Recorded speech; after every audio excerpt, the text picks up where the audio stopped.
j'espère que vous allez tous très bien. Aujourd'hui, je vous retrouve pour une vidéo où on va parler de fleurs annuelles et où on va faire un tour du côté de mon jardin que vous ne voyez pas souvent. Voilà, donc c'est à peu près un tiers de la vidéo.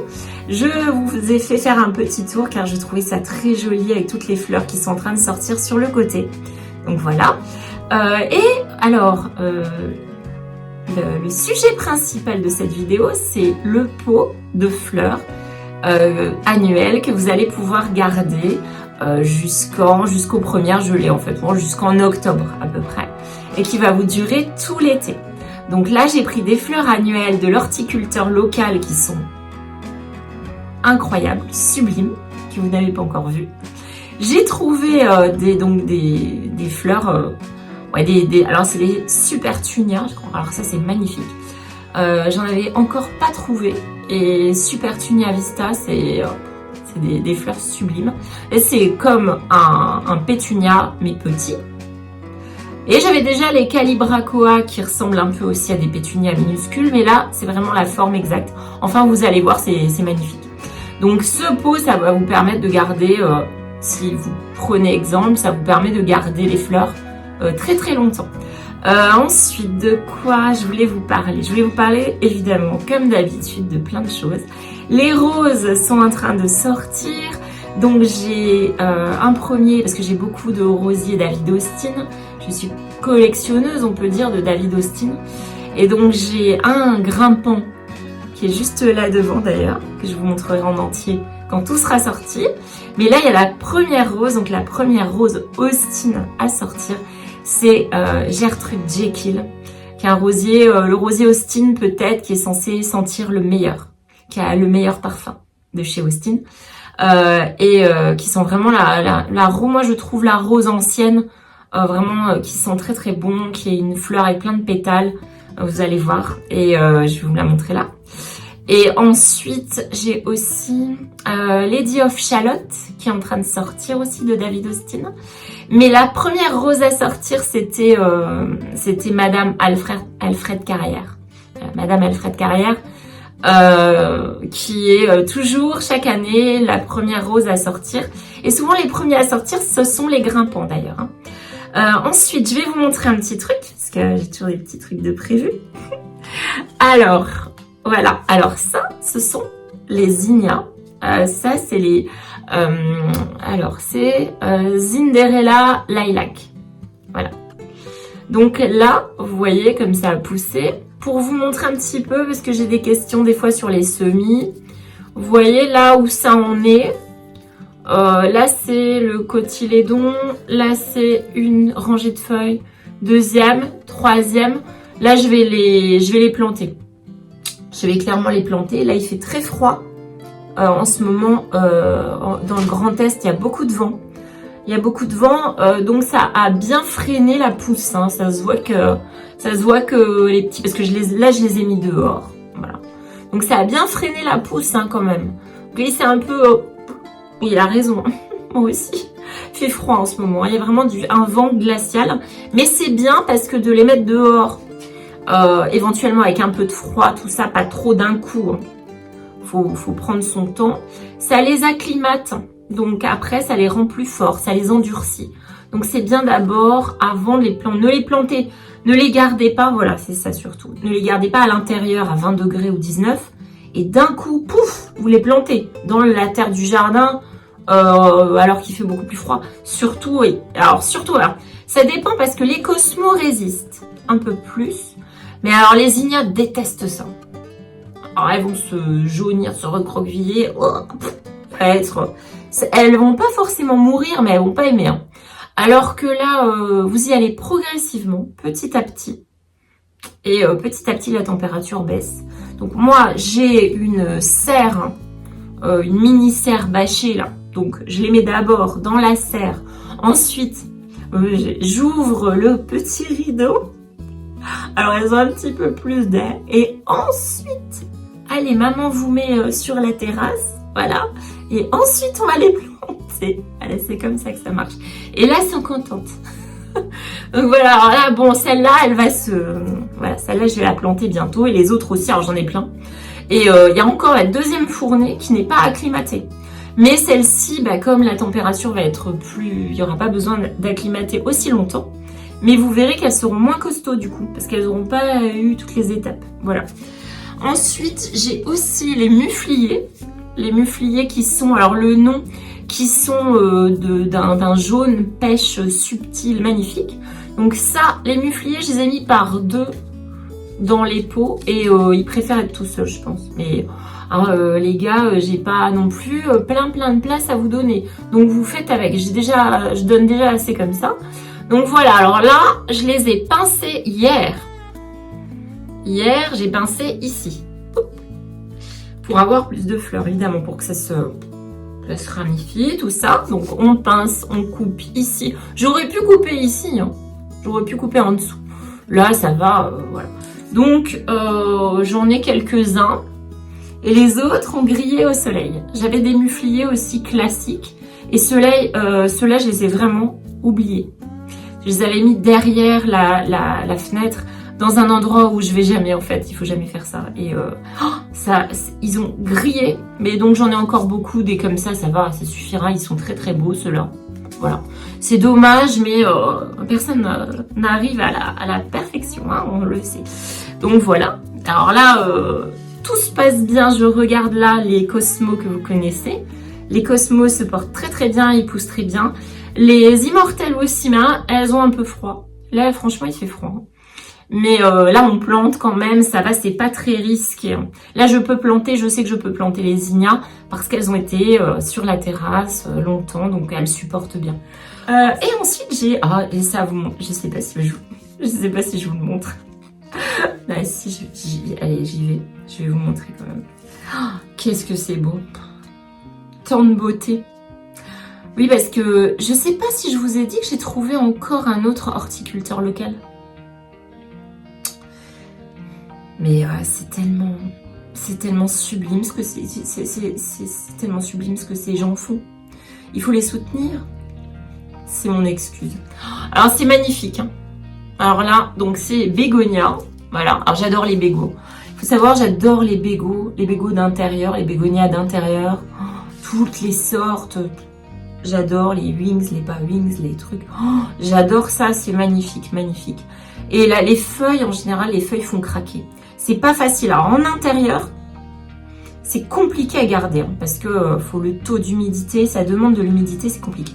Mais ceux d'extérieur, pour l'été, les annuels, c'est facile. Alors, si vous cherchez une belle fleur d'ombre, que vous avez un coin vraiment à l'ombre, ça, c'est parfait. Oh, regardez-moi ça. Oh là là. Mon Dieu, comment on peut faire une fleur aussi sublime que celle-là. Regardez-moi ça. Alors là, voilà. Et alors ça tranche. Ce qui est génial en fait, c'est que c'est retombant. Donc faut un pot, je vais chercher, je crois que j'en ai un encore. J'ai un pot un peu en hauteur comme ça. Et ce sera très bien parce que ça va retomber de tous les côtés. Et je vais mettre ça devant, dans mon entrée. Devant l'entrée de la maison, c'est tout à l'ombre. Et ce sera parfait. Et les feuilles quand même, alors si vous regardez les feuilles des bégos, là c'est pas très nervuré, c'est pas très marqué encore. Mais il y a des endroits un peu rosés, j'adore. Oh voilà, je voulais partager ça parce que j'en suis folle.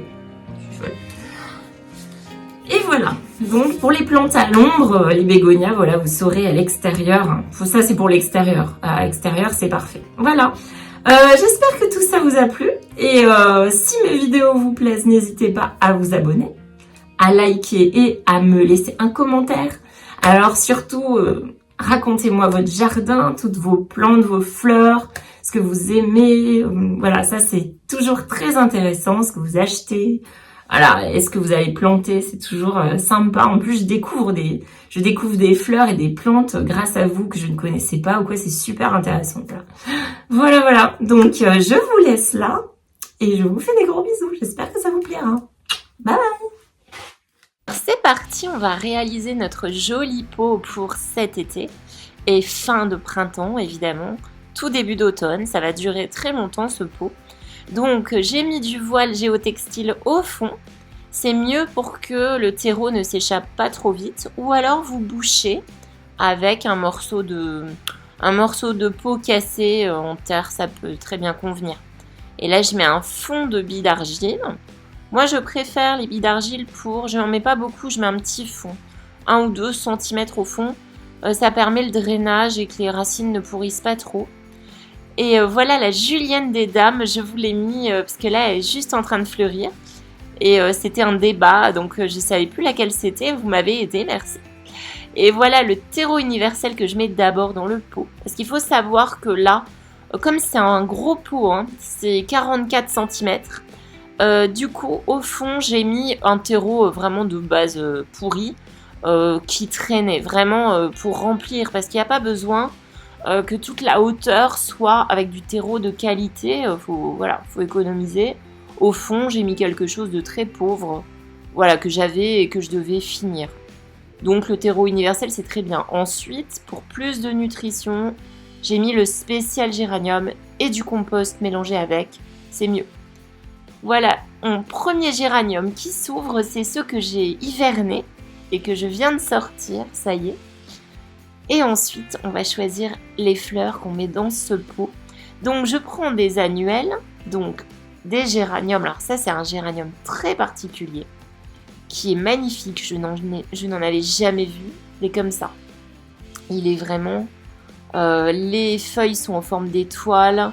Les fleurs sont incroyables, sont divisées, sont très jolies. Et ça, en fait, vous allez voir que ça va grossir, ça va prendre de la place. Il faut bien penser quand vous prenez votre pot. Ne chargez pas non plus, ne surchargez pas parce que ça va déjà... Avec ce que je mets là, ça va déjà déborder. Donc je mets des Calibrachoa qui sont une affaire. Vraiment, ça déborde de partout. C'est magnifique. Ça fait plein de petites clochettes, de petites fleurs très jolies. Donc voilà, c'est parfait. Et à côté, je mets les fameuses que j'ai trouvées chez l'horticulteur local. Les Supertunia Vista Silverberry. Alors ça, c'est vraiment... une couleur, c'est blanc cassé et en même temps c'est un tout petit peu prune rose au centre avec des petites lignes, c'est magnifique et ça fait plein de fleurs partout, ça déborde du pot, c'est très joli, ça fait un très bel effet je trouve et j'ai choisi, voilà vous voyez, un tout petit peu de couleur quand même avec du violet et surtout du blanc. Cette année je suis un peu focus sur le blanc, j'ai des pétunias blancs aussi. Et voilà ce que ça donne. Vous voyez, je les ai pas trop serrés parce que ça va beaucoup s'étendre. Et voilà. Donc à l'heure où je vous parle, ça s'est déjà beaucoup étendu.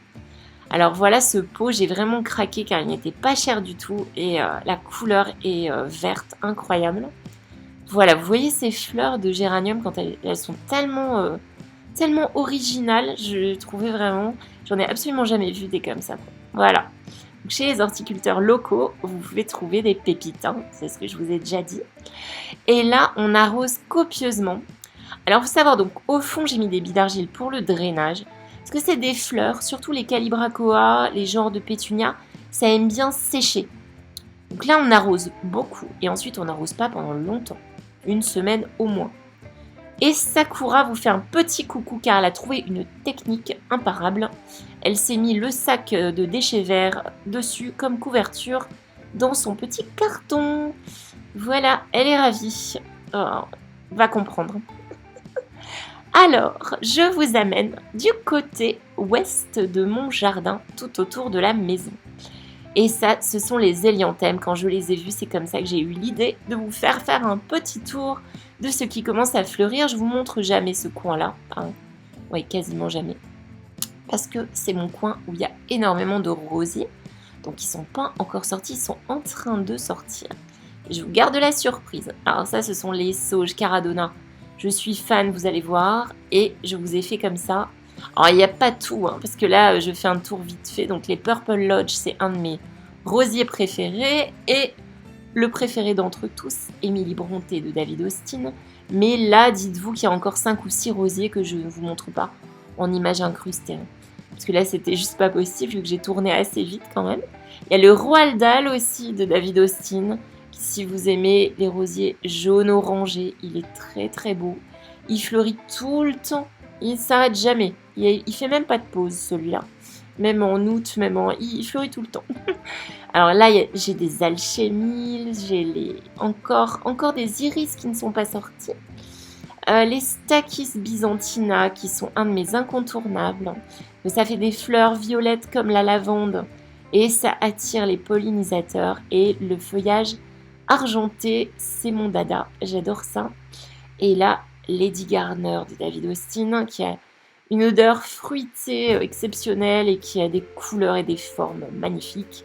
Je l'adore. Et voilà, donc je vous fais un petit tour comme ça sur le côté. Vous voyez encore le forbe argenté tout au fond. Là, c'est les oreilles de souris, les cérestes. Et là, on a les oreilles d'ours ou de lapin. Je crois que c'est ça, hein, parce qu'il y a lapin, ours, et en anglais, c'est oreilles d'agneau. Voilà, et là, les alchémies. J'ai aussi les lavandes les petites lavandes qui sont en train de ressortir. Et là, c'est les géomes. J'ai découvert ça il y a 2 ans. Et en fait, elles sont pas de la couleur, elles sont pas de la bonne couleur, mais je les laisse quand même, parce qu'en fait, ça fait vraiment une petite touche flashy, mais il y a qu'elle, donc ça va. Et les géraniums vivaces qui vont aussi avec cette petite forme. Et voilà. Alors, le végélia pour finir. Ebony and Ivory, c'est parce que les feuilles sont ébènes et les fleurs sont blanches. Ça fait un trait, voire un petit peu rosé. Voilà, et sur le bord du mur, ça déborde. C'est tout ce que j'aime. Et on finit avec ma mini forêt d'iris, tout autour du cerisier. Et ce qui est génial, c'est comme elles ont un petit peu d'ombre, elles durent très longtemps. Parce que comme elles ne sont pas en plein soleil, du coup, ça dure beaucoup plus longtemps, c'est sympa. Voilà, j'espère que ça vous a plu. Et je vous dis à très très bientôt. Ciao ciao.